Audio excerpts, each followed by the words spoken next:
zakatnya. Dalam kondisi aman, dalam kondisi takut, dan dalam kondisi kritis, mereka tidak pernah meninggalkan sholat. Subhanallah. Makanya syahadat tauhid dan syahadat rasul ditanamkan oleh Rasulullah SAW kepada generasinya selama 13 tahun. Ini adalah mutlak dalam dunia pendidikan yang tentunya diiringi dalam ibadah salat kepada anak-anak kita dan kepada generasi kita. Di TK 1 tahun mereka kita kenalkan Islam yang namanya syahadat tauhid dan syahadat rasul didampingi dalam salat. Di usia 6 tahun kita kenalkan syahadat tauhid dan syahadat rasul didampingi dalam salat. Itu sudah 7 tahun. Kemudian dia SMP kita kenalkan syahadat tauhid dan syahadat rasul 3 tahun bersama dalam salatnya. Sudah 10 tahun ditambah lagi dengan SMA-nya. Kita kenalkan terus yang namanya syahadat tauhid dan syahadat rasul didampingi dalam salatnya 13 tahun. 13 tahun berjalan sudah di Mekah.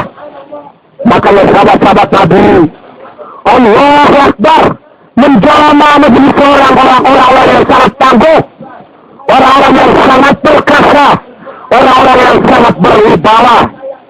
Ruhbanun fil lail wa tursamun fil nahar. Mereka bagaikan malaikat di malam hari, sedang bagaikan kuda bekerja keras. Subhanallah. Alam pasir yang penuh dengan gejolak disulap di daerah yang sangat aman, disulap di daerah yang tentram, disulap di daerah yang penuh dengan kebudayaan yang sangat menyenangkan. Allahu Akbar. Inilah Islam, inilah kesejahteraan, inilah kedamaian, inilah keselamatan. Harus dibangun di atas syahadat tauhid dan di atas syahadat rasul, kemudian di atas salat yang betul-betul, bukan main-main. Kemudian Rasulullah teruskan, waktu dia zakah. Wahai kamu sekalian, kalau kau mau bahagia, kau mau sukses, mau berhasil, mau dihormati, mau disegani, kau harus mengeluarkan zakat. Bukan basa-basi. Zakat adalah bukan perintah yang membuat orang jadi miskin. Zakat adalah motivasi untuk setiap pribadi muslim untuk bekerja keras. Allahu Akbar. Rasulullah SAW bersabda dalam hadisnya, "Lau kana ghadan yaumul qiyamati wa fi yadika fasilatan fazraha fa inna laka biha sadaqah." Kerja keras kita tidak boleh pernah berhenti. Ibadah pun tidak boleh pernah berhenti. Semangat ibadah terus menggelora, tetapi kerja keras kematian tidak boleh berhenti. Kenapa kematian diwajibkan zakat? Zakat fitrah kecil cuma 3,5 per kepala, tetapi zakat harta umat Islam harus keluarkan zakat emas setiap tahun. Maka ada freeport harus ditarik dari tangan-tangan orang asing, ambil tangan-tangan pribadi bersodin yang ada di Indonesia. Kenapa Islam mewajibkan zakat emas setiap tahun? Umat Islam diwajibkan zakat emas. Allahu Akbar, Allahu Akbar. Betapa hebatnya kalau umat Islam punya emas. Punya emas adalah punya perhiasan. Al-mal wal banuna zinatul hayatid dunya. Harta dan anak-anak adalah perhiasan dunia. Siapapun orang yang berjalan di atas muka bumi ini dengan perhiasan yang cukup, mereka akan sangat pada dan percaya diri. Tetapi pada saat mereka berjalanan bobot dalam kendaraan yang rusak, kendaraan yang bobot, rumah yang rusak, makan yang tidak bergizi, mereka sekali lagi minder dan tidak berarti. Al-mu'minul qawiyyu khairun minad da'if wa qawlun fil khair. Orang Islam yang kuat ekonominya, kuat fisiknya, kuat strategi politiknya, kuat strategi peperangannya, kuat strategi militernya, itu lebih bagus dari kaum muslimin yang lemah. Walaupun sedikit mereka ditakuti dan ditakuti, apalagi umat Islam di Indonesia 200 juta lebih. Kalau semuanya berpikir bagaimana saya bisa berzakat emas, dahsyatnya luar biasa. Malam mereka bermunajat, siang mereka kelola alam Indonesia yang kaya raya.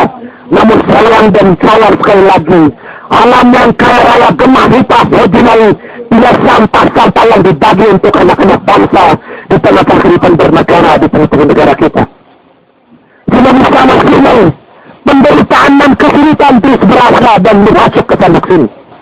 Allah Akbar. Zakat emas. Setelah itu zakat peternakan. Sering sekali kita kadang-kadang subhanallah menganggap Rasul dan para sahabatnya orang-orang yang tidak punya. Umat Islam itu sederhana. Umat Islam itu miskin.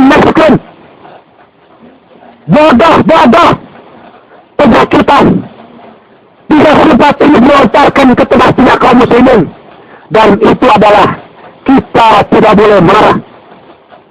Kita harus bangun. Harus bangkit. Serta membangkit berkhutbah Arafah daripada Arafah ini. Rasulullah SAW pun sahabatnya tidak banyak.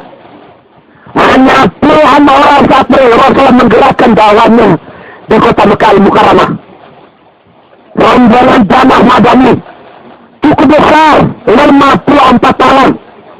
Kalau semuanya menjadi tentara Allah, menjadi tentara Rasulullah, menjadi tentara dakwah yang berwibawa dan berwibawa, Allahu Akbar, mereka akan kita warnai bersama-sama. Kita ingat tentunya dalam perjalanan sejarah Rasulullah dan para sahabatnya dalam menghadapan dengan kaum non-muslimin selalu jumlah dan minoritas, bukan mayoritas. Tetapi mereka kuat strategi politiknya, kuat ilmu militernya, kuat ilmu kepolisiannya, kuat ekonominya, kuat kesatuannya dan kuat persatuannya. Tidak dibedakan dengan warna kulit, tidak dibedakan dengan perbedaan mazhab, tidak dibedakan dengan berbagai macam paham. Satu bendera mereka, Islam. Asyhadu an la ilaha illallah wa anna Muhammadar Rasulullah. Kalau umat Islam, apalagi bangsa Indonesia yang punya negara begitu besar, bukan Jawa Indonesia, bukan Jawa Sumatera Indonesia, bukan Kalimantan Indonesia, bukan Sulawesi Indonesia. Indonesia adalah 17.000 pulau lebih. Kalau 3 pulau saja diberikan tempat peternakan, maka kita tidak pernah mengimpor daging dari luar negeri. Kita tidak pernah akan mengimpor susu dari luar negeri. Tapi Anda pun ajaib, negara yang gemah di Papua Cinawi tidak pernah mengimpor daging ke luar negeri dan tidak pernah mengimpor susu ke luar negeri. Apa sebabnya? Karena zakat tidak pernah didukung dan tidak pernah diproyeksikan oleh pemerintah dan oleh negara. Petani kita adalah petani yang miskin dekat rumah. Peternak kita adalah peternak yang dekat rumah. Tetapi yang tampil di luar kaca setiap hari adalah bentang-bentang dalam beratus dan keremis, sementara mereka tidak berbuat untuk negara dan untuk bangsa. Petani yang telah menanam jagung ribuan puluhan tahun, kereput pipinya di perpataran selatan hari tidak pernah dipanggil ke layar kaca, tidak pernah ada wartawan yang mewawancari mereka, dan tidak pernah dimanjakan diberikan subsidi kepada mereka. Allahu Akbar. Di mana kita berada kalau Islam, kalau rukun Islam, kalau lima yang prinsip ini selalu bicara di belakang.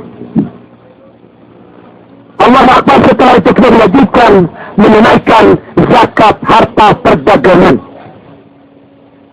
Bapak-bapak, ibu-ibu, kita boleh tanya anak-anak kita di sekolah semuanya, dari Sabang sampai Merauke, dari mulai utara, selatan, timur, barat Indonesia, anak-anak bangsa di sekolah tanya, adakah mereka di antara mereka yang mau jadi petani dan peternak?